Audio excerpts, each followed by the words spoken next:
This is my viva voce for week 21. The question is, what can we learn about American history by examining the Kennedy administration? Although they are often overlooked in favor of the more domestically transformative 1960s, this sentence doesn't make sense. So although the first 5 years of the 1960s are often overlooked in favor of the last 5 years, the latter half of the decade, which was more domestically transformative, the first 5 years were extremely important and highly transformative. John F. Kennedy's presidency represented a high point in American history. So the years of the Kennedy administration both contribute to and highlight America's political power during the 1960s, its soft power, and the emergence of the American aesthetic. So firstly, America was at the peak of its political and military power, but it was kept on edge by the Soviet threat.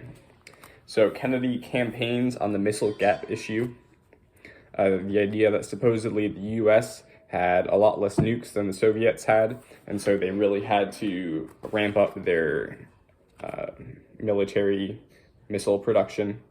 In reality, there probably was no gap. Kennedy campaigns against Nixon. The Kennedy administration really takes advantage of the new visual, what's the word? The visual capabilities of camera technology. They take advantage of cameras, and Kennedy looked nicer than Nixon, and that contributed to the election. So the Kennedy's time in the White House was a very special time for America. Jackie Kennedy referred to their tenure, I don't know if that's the right word, as being unique. She said, "Don't let it be forgot that once there was a spot for one brief shining moment that was known as Camelot." And that was quoting a popular musical of the day. So Kennedy goes toe-to-toe with Khrushchev at a number of different points. First, there's the Bay of Pigs crisis or incident in 1961. So the CIA basically hands to Kennedy this idea or this plan that's been going into action, that these Cuban exiles are going to invade Cuba at the Bay of Pigs. And Kennedy just kind of lets them do it without being really fully informed. He trusts them. However, the whole operation fails for a number of different reasons, one of which is Kennedy withdraws the air support that they were expecting. And so the whole operation falls flat, and Khrushchev sees Kennedy as being really weak because of this. Then we have the Berlin crisis later in 1961, where the Americanized West Berlin is wealthier and more prosperous, and so more East Berliners are migrating there. And so Khrushchev, or maybe it's just the guy who's in charge of East Berlin, sort of freaking out about that. And so they end up having a face-off with lots of tanks at the border, and then eventually the wall ends up going up. And Kennedy, he stands his ground in that case. Thirdly, America becomes involved in Vietnam, or increasingly involved in Vietnam. So communist guerrillas were gaining influence in South Vietnam, and so the U.S. offers aid to President Diem.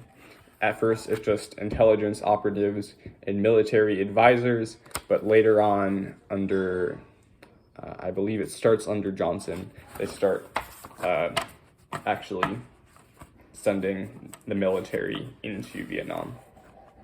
So Graham Greene's book, The Quiet American, describes American involvement in Vietnam through sort of a metaphor of a love triangle between a British journalist, an American CIA agent, and a young Vietnamese woman. So the Cuban Missile Crisis is another moment that shows America's strength. So the Cuban Missile Crisis happened in 1962. The Russians covertly shipped missiles to Cuba, and the U.S. discovered this. And so what followed was a tense standoff between Kennedy and Khrushchev. The U.S. Blockaded any more Russian ships going to Cuba. And eventually, Kennedy and Khrushchev were able to diffuse the conflict through negotiations.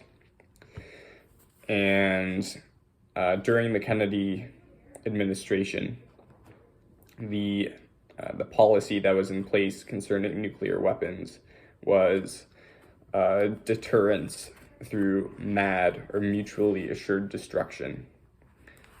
So they were intent on keeping America powerful in order to deter the Russians and the spread of communism.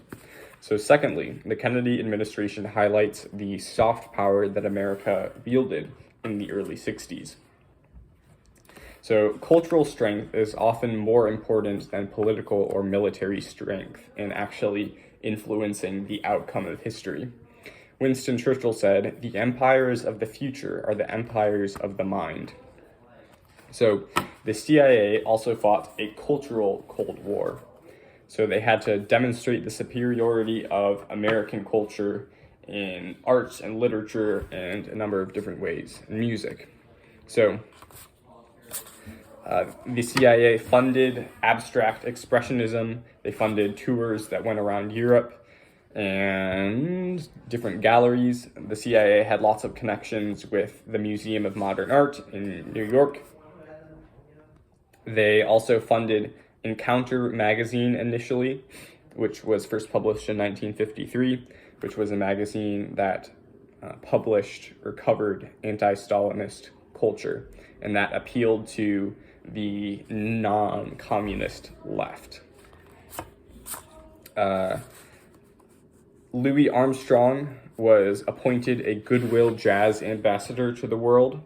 So as the civil rights movement was questioning America's commitment to freedom for all their citizens, Louis Armstrong was the symbol of actual freedom in America. And so his visit to Africa's Gold Coast was very successful, I am told, by the slides. Louis Armstrong said, "Love, baby, love, that's the secret. Yeah, if lots more of us loved each other, we'd solve lots more problems. And man, this world would be a gasser." So he was spreading the American vision of the world. America also led the world, or contributed in major ways, to technology and technological growth. There was vast growth during the 60s. The defense industry was booming. After Sputnik and after the Russians put an astronaut in space, Kennedy was feeling very challenged. And so he consulted with various people in NASA and the government.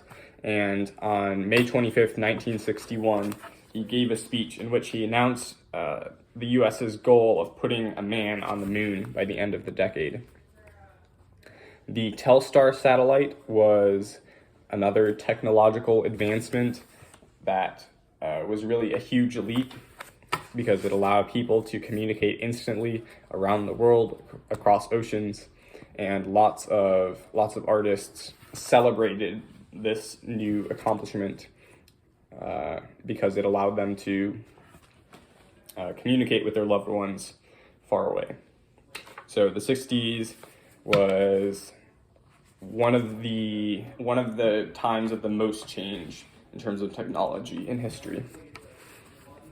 So thirdly, the Kennedy era saw the emergence of a self-conscious effort at defining a uniquely American aesthetic. So previously, the American style had been largely imitation European. So yes, jazz was American. It was distinctly American, but the 60s was a time when Americans really embraced their culture. The Kennedys were very influential in this. They were, let's see, why did I write this here? Did not write this in a good order. Okay. The young Kennedys very much set the fashion and were, they set the fashion. They set the American look. According to the Kennedy Presidential Library, Mrs. Kennedy believed that American civilization had come of age. She celebrated American art and letters, and encouraged Americans to take pride in their artistic as well as their political heritage. So they set the American look. We have the Ivy look that comes around in the early 60s. This is soft-shouldered blazers, striped ties, button-down Oxford shirts, which were thought of as being very unprofessional, very casual at the time. The button Oxford shirts was so it wouldn't flap, the collar wouldn't flap up while you're doing athletic things. There are also chinos, dramatically colored pants, and shaggy dog sweaters, as well as penny loafers. In terms of music, surf rock was the thing in the early 60s. So rock and roll was still strong, but it was fading in popularity. The new music blended rock and roll, doo-wop, with glee club vocals and harmonies. So, yes, those were all united in surf rock. And so the apex of this musical form is with Brian Wilson of the Beach Boys. He elevated American music to an art form I'm not sure why I wrote it that way. He elevated American music to art.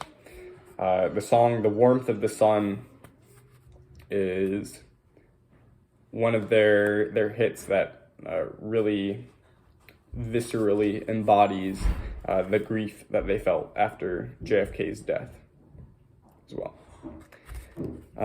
Architecture also became distinctly American during this time. JFK believed that architecture should embody American ideals. These ideals being dignity, enterprise, vigor, stability, and openness. And so all of these ideas are expressed in the American embassies, the federally funded buildings of the early 1960s. So although we often overlook the early years of the 1960s in favor of the more dramatic and transformative later years, the early years of Kennedy's administration were very important to American history. John F. Kennedy's presidency represented a high point in American history. Thank you.